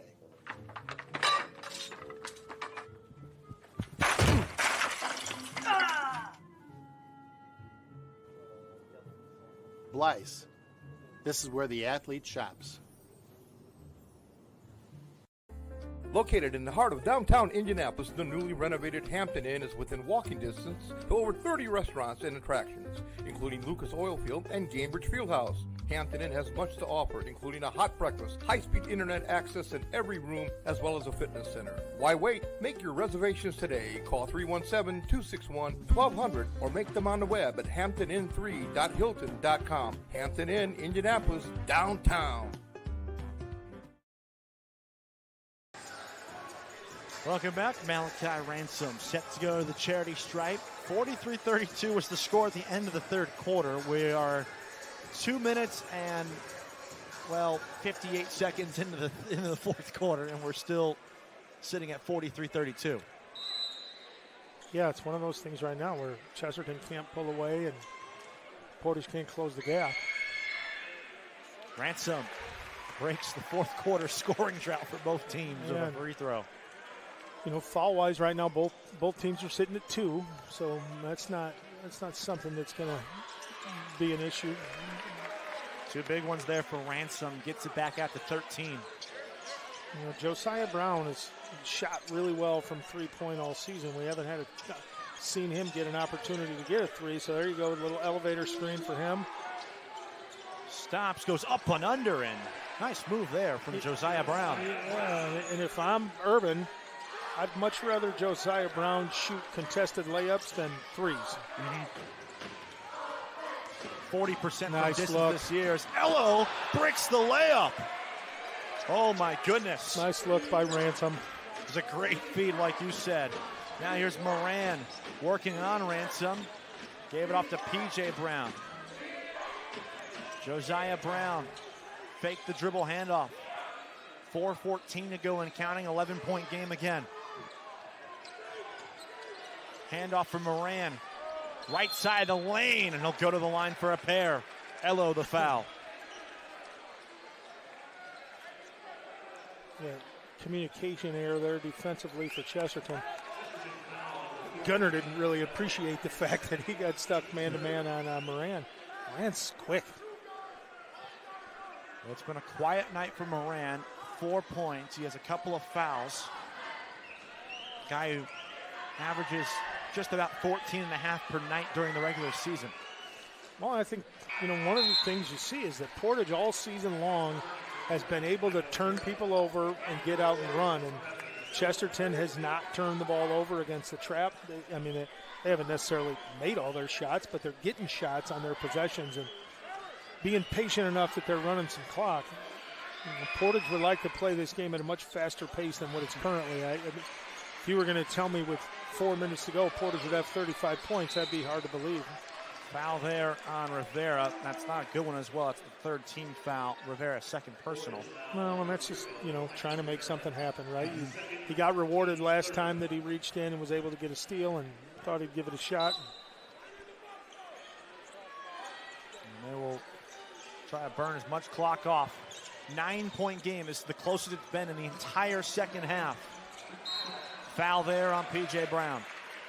Corney draws it, fourth team foul, beg your pardon. And so what they're doing there is they're changing levels with Picorni. Instead of just sitting him in the middle of the floor when that trap comes to a corner, he's going to the sideline on that side, and it's difficult for the guy in the bottom to get all the way up. They're going to dry up a wet spot on the wing there. 3:53 to go, 9-point game. Theoretically, you get a stop here if you're Portage, and you can make this a de facto 2-possession game. Well, yeah, there's a ton of time left.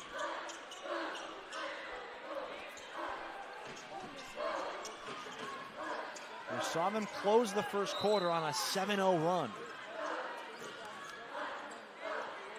As TJ Ray barks out the instructions for his offense. Watts picked up his dribble. McCorney in the middle. There's Watts open 15 feet away, lofts it back on out. Yeah, and what happens is a lot of times. Beautiful look, and it draws a foul. Basila goes to the line for 2. P.J. Brown. In the lineup that Chesterton's got in right now, they got 4 guards with Bradley, and a lot of times when you're attacking that 1-3-1, you end up putting a big guy or maybe a slower non-mover in the middle. And for Chesterton right now with Picorni in the middle, he's really active, and so he makes it difficult for whoever's guarding middle to deny him the ball. And then you get the opportunities with him catching it high and being able to go with a Bradley who's kind of roaming the baseline. So, by the way, that's the 15th foul. So Chesterton's shooting the rest of the way tonight. Basila was strong on the first one, strong on the second one. Picorni races for the rebound, and he throws it off of Josiah Brown to keep possession. Good hustle play. Too many times people see the ball rolling out of bounds and they just, okay, whatever, it's going out of bounds. And that's an opportunity for Picorni to steal a possession there. And it's stolen possession at, with 3 minutes and 35 seconds ago is pretty big. Portage asking why no foul. They thought Picorni got away with a hook and hold on the box out. Ray flips it back out to Picorni. They can burn off probably another 20, 30 seconds here. So they're back in their eagle look right now. So he's going to drive. If he kicks it to this right side, they'll work it back up. Rivera, nice job. That's off his foot. That Portage ball. Now the refs are going to come together. Yeah, it said it. And the one official came in from the far side and said it was Chesterton ball. They come together. The official was right on top of the play, like you said, off his foot. I'm with you. I think they got it right at the end of the day. Yeah, I think a lot of times when the official from across the court runs in, optically it looks, but here's that side inbounds play again. Kobe against Picorni. He won the angle but couldn't finish the shot. Yeah, and they had a shot there. They got the ball in deep. And they got the turnover, too. Portage continually switching defenses. Now back to their man-to-man. They're just going to trap wherever. Basila against Kobe. Back on out to Watts. Picorni deflected right to Basila, who lays it in for an easy pair. Great look by Picorni. Back up to an 11-point lead for the Trojans. 2:50 to play. Now Portage has to go quick. And that's not going to help. Another turnover. Butterfingers from P.J. Brown. And we're starting to get down to, 2:44 right now. P.J. Ray now has to get around P.J. Brown, and he puts him on the deck. Watts got a man in the air. Basila right there, and he'll go to the line for 2. Get the reach in on Josiah Brown. Well, that's one of the difficulties when you extend the defense and you take a chance, right? Yeah. Now you got a break coming the other way, and the offensive team's got the math. So now you get in a scramble situation, and you get a 2-on-1 right in front of the rim. There's Basila, who went 1 for 2 his last time on the line. These are 2 major free throws here, and it plops in. Yeah, and like we said in the earlier part of the broadcast, Chesterton's not a great free throw shooting team, which you'd think they would be, as well as they shoot threes. But Basila goes 2 for 2, back up to a 13-point lead. Here's P.J. Brown. Hoists the 3. No, deflects right into the hands of Josiah Brown. Kicks it to Kobe that's a corner 3, and that's good. Yeah, timeout, Portage. 2:17 to go. Bryce hasn't got a lot of looks. He finally got a 3 that he could get off. Good effort, good hustle play by Josiah Brown, getting that loose ball. You got to win 50-50 balls, right? You got to. We'll stay right here with 2:17 to go. 30-second timeout. I mean, that's a lucky break there for Josiah Brown, and they get it to a 10-point game. How do you create a turnover in the backcourt? Because that's what's going to do it, because Chesterton's been taking off so much time when they're able to get into their half-court looks here. Yeah, and the difficult part is that, if you run traps at them, they've done a great job of recognizing it and advancing the ball up the floor. So that's one of the benefits that Chesterton has with Pokorny and TJ Ray, who you see have the ball in their hands a lot at this crucial point in the game. Is, Logan's a 4-year starter. He's played a lot of games. TJ's a 3-year starter with another year to go, and Ransom's so quick that this is a tough group to trap with these three guys on the floor together. So they'll bring out the full court press here. 2:17 to go, 49-39 to score. Chesterton just over 2 minutes away from a date with Maryville Friday night, right back here in this building. Here's TJ Ray flying up the court, and he backs it on out with Logan Pokorny. And a lot of people shoot that shot, but he's smart enough to know that call timeout here. Got to be careful to avoid a 5, yep, but Mark Urban gets the timeout just in the nick of time. And that's one of those save a turnover there. 30-second timeout from Chesterton will stay here. Trojans went 4-0 in the regular season against sectional opponents, including a 10-point victory in Portage during Duneland Conference play back on February 13th. That was a game in which the big story was Chesterton winning the rebounding battle and the turnover margin, on top of Portage shooting just 3 for 17 from the three-point line. They're shooting similar numbers here tonight. Yeah, the game is pretty similar. At Chesterton the first time around, had a pretty substantial lead going into the half. Biggest difference is, I think, the adjustments that Chesterton's made defensively in the half court. They're a man team, right? And generally they try to get out in the passing lanes. And today they've been a little more passive and just tried to stay in front of people and make them beat them off the dribble. So here we go. 2 minutes to go. Fourth quarter, 10-point game. Portage. One more. Ransom to Basila. They trap him in the corner. Basila deflected and stays. Yeah, unfortunately for Portage, Basila's the one guy here that's very difficult to trap because he just looks over the top of it. Rivera in for Cameron. 1:43 to go. There are no seniors on this roster for Portage, so all of them who are on the verge of going home tonight at least will not be playing what would be their final high school game. With Corny to watch, they'll back it on out. And if you'd have told me, or if you'd have told a whole lot of people at the beginning of the season that Portage was going to win 20 games with, the group of kids that they had that graduated, you got Sam Wellman playing at Bethel, Michael Wellman playing at Grace, Amari Evans playing at Marion Ancilla, and Garrett Clark playing Division II at PNW.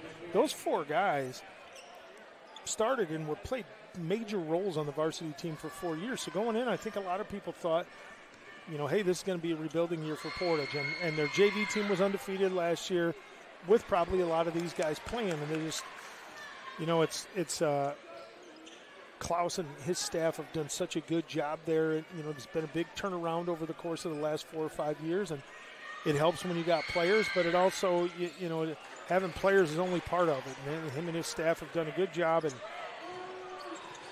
if Chesterton's able to hang on here, unfortunately for Portage, losing Carter is a big loss. That's 20 points a game. That's your.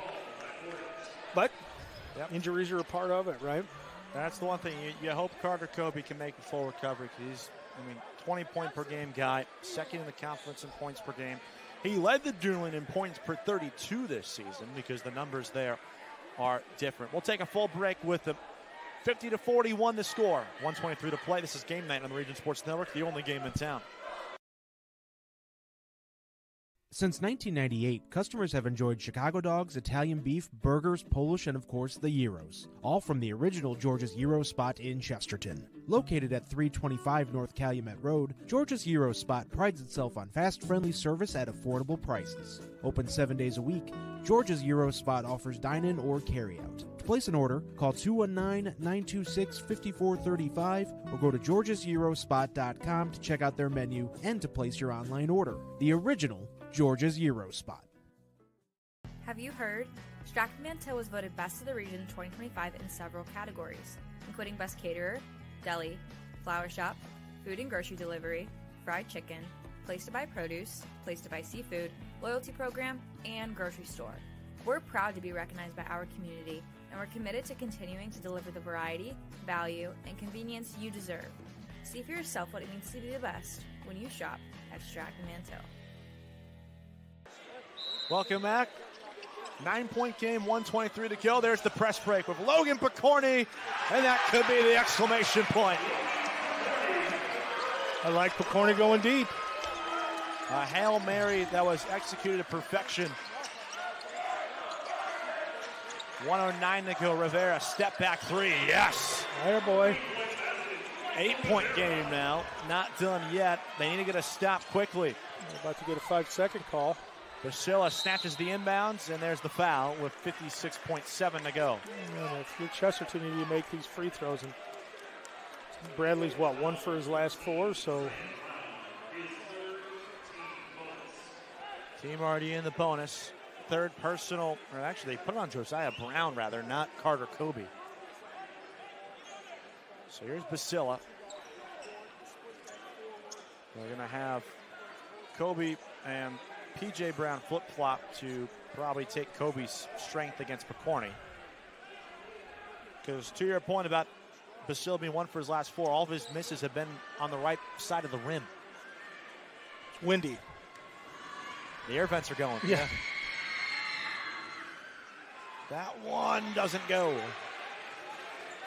Now, if he misses it, this is where, like you said, a lot of time. Rebounding's important with the time that's left. Portage has 1 timeout left. Chesterton has 2. Trojans do have 2 fouls to give if necessary, and they do have the arrow as well as he goes 0 for 2. Moran comes down with the rebound. Rivera out in front. Mikey Rivera all the way to the rack and in. Good left hand. Nice little floater.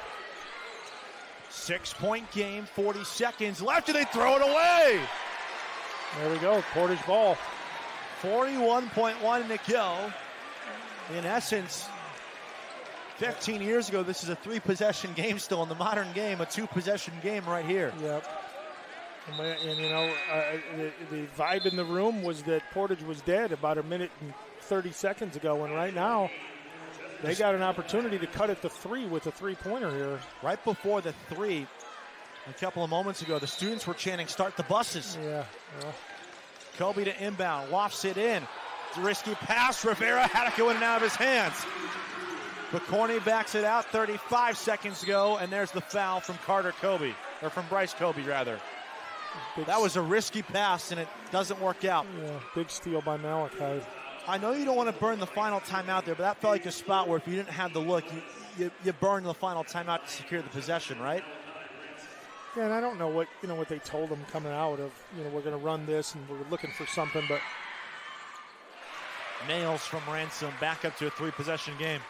I mean, I don't know. What do they say? You can't take them with you. So to make this an 8-point game again. Yes, sir. They got to go quick. Rivera. Wanted a high ball screen there.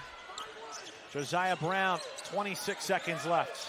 Do they realize the clock? Moran lost the ball. TJ Ray has it.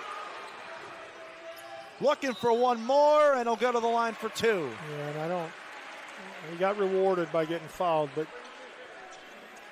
I think that TJ probably would have been better served to dribble the ball out to the corner. That's the 5th foul, by the way, on Bryce Kobe, so his day is done. Yeah, Bryce Kobe had a good game. He's had a great year.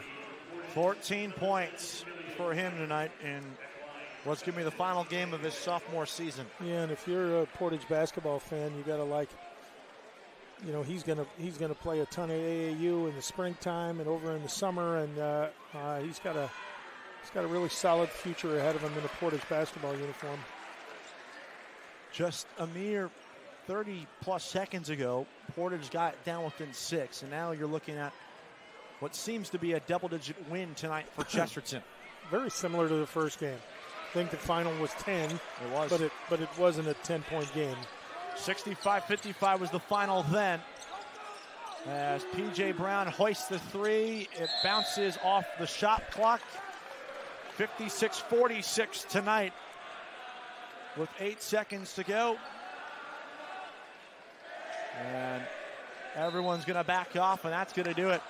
The Chesterton Trojans, after a shaky end of the first quarter, rally and dominate the final three, and will advance to the sectional semis against Maryville on Friday night.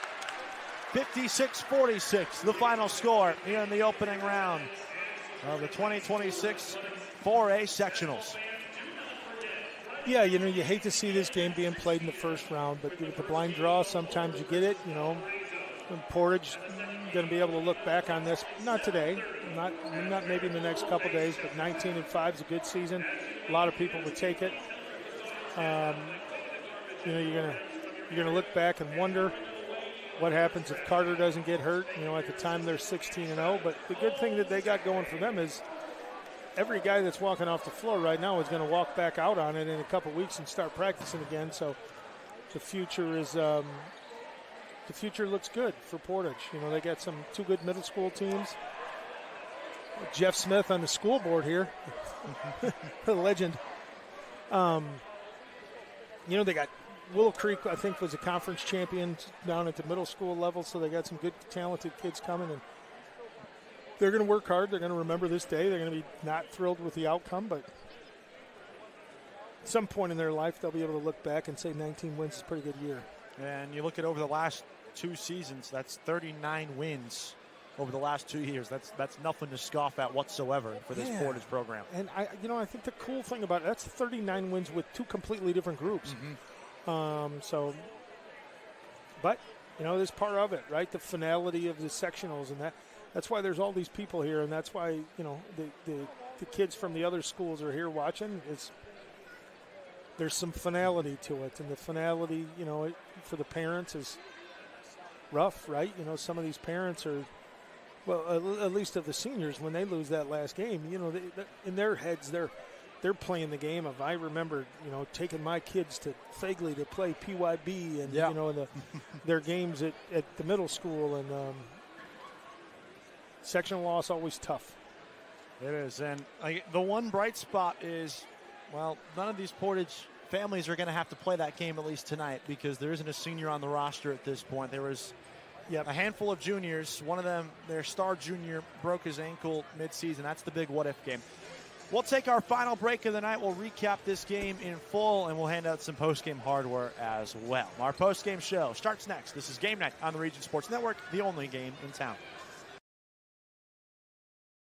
Four Seasons Mechanical proudly serves Northwest Indiana, providing quality, reasonably priced, reliable service. With a quality and comfort guarantee, the professionals at Four Seasons Mechanical offer a wide range of services in heating, ventilation, and air conditioning. Whether it's residential or commercial, Four Seasons Mechanical is there 24/7. To find out more, the website is fourseasonsmechanical.com, or give them a call at 219-756-7020. Four Seasons Mechanical, your indoor air quality specialists.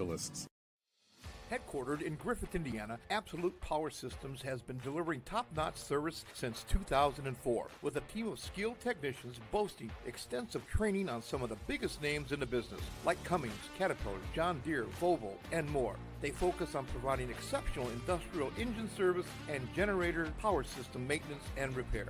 Check them out on the web at AbsolutePowerSystems.com. Absolute Power Systems, powering your business absolutely. Welcome back to Chesterton. Post-game show is officially here as the Trojans advance to the semifinals of this section on Friday night. 56-46 victors over Portage. Kevin, Wally back with you. And Wally, we just talked about Portage and the finality that comes with the end of a season. For Chesterton, though, they got the short end of the straw from all the metrics of the random draw, having to play in the opening game on their home floor of a sectional. But they battled back, and they found a way over the last 3 quarters to really dominate the scoreboard. Like I said, they gave up a 7-0 run to end the first, and from that point on, it feels like that group came out firing to start the second quarter, and they never looked back. Yeah, and the score may not be pretty. The score may, it may not be a blowout that some Chesterton fans wanted, but if you compare the 2 games, they did a lot of things different defensively that were successful for them today. Changing up how they play their man-to-man, and I think having T.J. Ray back on the floor is big. He's got great vision. He's a really good passer, and just having his calming presence on the floor. I don't know how many points he scored. I'm not sure if he scored, but he did a lot of really nice things on the floor today. And Picorni does his thing, and Bradley got some key baskets down in the post. Good team win for them, but you still got to win 2 more, right? Nobody cares who got second place in the sectional championship game, right? So if you're Urban and you're the Chesterton team, look, you get to play the sectional in your gym. How cool would it be on Saturday night to get some scissors and climb up that ladder and cut down the net? And anything less than that makes it a disappointing season, to be honest with you right now. Yeah, let's preview. We'll give a brief preview. I want to just a couple thoughts on the 2 Friday night matchups. The first game Friday night, 6 p.m. tip-off, Hobart and Valparaiso. Contrasting styles. Hobart's not very big. Hobart beat Valpo about 2 weeks ago. Hobart's gonna line up and play a bunch of zones and pack it in and make you shoot it. And Valpo's gonna try to use their bigs. They got that Wagner's a big, and McConaughey. They get 6'8" and 6'7". So I'm sure that the Valparaiso kids have heard from their coaching staff and each other in the room that Hobart beat us 2 weeks ago, so that they'll be a highly motivated group. And I think if you're Hobart, it's the same thing. Devin Key, their head coach, played at Hobart just a few years back, and he's probably tired of hearing it was an upset. And let's go show them, beat them again. And the Maryville game, Pirates come in on paper, right? They don't. The record's not great, right? They struggled against these teams early in the year, but I think they got some personnel changes midway through the season that they've gotten better in the second half. And there would be nothing better for the Maryville Pirates to come out and beat Chesterton on their own floor. And, all the coaches right now are playing games here, right? And it's, why don't they just give the trophy to Chesterton, right? They're at home and they're doing all this. And all those little things motivate kids, and you still got to show up and play. Yeah. I mean, when it's all said and done on Friday night, some team's going to put it in the basket and the other team isn't. And, that's a weird thing about this sport. Sometimes a better team doesn't win. You have a bad shooting night. And that's why these teams that are really good defensively, like both these teams we had today, are successful, because defense travels and defense shows up every game, and, shooting goes. So it's a heck of a way to start the sectional, right? You'll be back here Friday. Yeah, we'll be back here Friday and Saturday night. So it's a good way to start. Got a good game right off the bat. Hopefully we get 2 more on Friday, and then we're going to crown a new sectional champion, right? Because Portage won the sectional last year, so somebody different's going to be cutting down nets on Saturday night.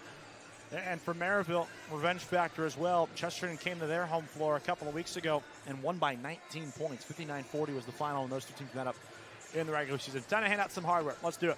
Time to name the Crowd Companies Lantern Man Superhero of the game. Crowd Companies, proud to recognize the superheroes on the basketball court.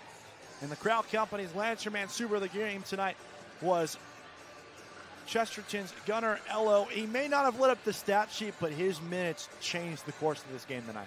Yeah, and if you put a plus or minus sheet out on him and what he did during the productivity that he had while he was on the floor, a lot of big rebounds, played well defensively, had to guard some people that are quicker than the people he normally guards, and did a nice job staying in front of him. So his minutes help.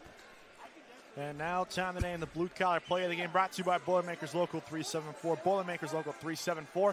Learn about the apprenticeship programs and more at local374.org. And the blue-collar player of the game tonight was Emilio Cameron. He got elbowed in the nose in the first quarter, had to exit the game for pretty much the rest of the first half. His blood was just profusely dripping out of his nose, had to get a new jersey because his original jersey, number 21, the white shirt was covered in his blood. Came back out the late second quarter, played the entire second half, battled through pain, and he played really well too. Yeah, he showed some toughness, and that's what, you're the Portage staff and you're the Portage people, you look at that and you like his effort, right? You like his toughness, and those kids played hard. Heck, 2 minutes to go in the game, we thought this thing was over, and then with a minute to go in the game, it's a 6-point game. Those guys competed, they got after it, and somebody's got to lose. And, unfortunately for them, it was them. But, yeah, Cameron, he was tough today. Yeah, and another shout as well. Bryce Kobe stepped up 14 points as well, but Emilio Cameron gets the honors there. Last but certainly not least, it's time to now name the Proud to be Union Play of the Game, presented by Ironworkers Local 395. Ironworkers Local 395. To find out how you can become a union ironworker, visit ironworkers395.com. And tonight's Ironworkers 395 Play of the Game belongs to a late steal by Chesterton's Malachi Ransom. Yeah, and at that point in the game, Portage had cut it to 6. So they're a possession away, and Portage had done really well with their side inbounds plays. Couple of isolations down in the post to Kobe, and Ransom took a gamble on a steal and was able to get it away and pull out to the other end. And he's a good free throw shooter and made his free throws. And so at the time of the game, that was huge. Really was, and really sealed the deal. And eventually, like we said, score doesn't indicate actually how close this game ended up being in the final 65 seconds or so, 56-46. The final. What a fun night this was. A great matchup, probably worthy of a Saturday night game. Ends up being played on the Tuesday night of Sectionals Week. Special thanks to our executive producer, Chris Ramirez, operations manager, Rich Castillo, coordinating producer, Zach Miller, our sports director, Mike DeLon. Special thanks to the coaches, Mark Urban of Chesterton, Brian Klaus of Portage, the ADs, Jeff Hamstra of Chesterton, Brett St. Germain of Portage. Last and certainly not least, to the viewers like you at home on the IHSA Champions Network, regionsports.com, YouTube/Region Sports, and Facebook/Region Sports Nation. Our entire crew on site for our producer, Zach Zanelli, our camera operator, Paul Vela. For my partner, Wally McCormick, this is Cab Malator signing off from Chesterton High School, where the Trojans come away with a 10-point win to open up the sectionals. Hoosier Hysteria is officially here, ladies and gentlemen. Thanks for being with us. You've been watching Game Night on the Region Sports Network, the only game in town. This broadcast is made possible by Strack & Van Til, your favorite Indiana-made grocery store. Ironworkers Local 395, proud to be union. Four Seasons Mechanical, quality and comfort is our guarantee. Boilermakers Local 374, earn while you learn. IBEW Local 697, proud to support high school sports. Bricklayers Local 4, the best hands in the business. Economy Electric Heating and Cooling, keeping you cool in the summer and cozy in the winter. The Right Group, the right way to buy and sell real estate. Mark Macknick, Chicagoland Tax Professionals. Blythe's Team Sports, where the athlete shops. And Hampton Inn down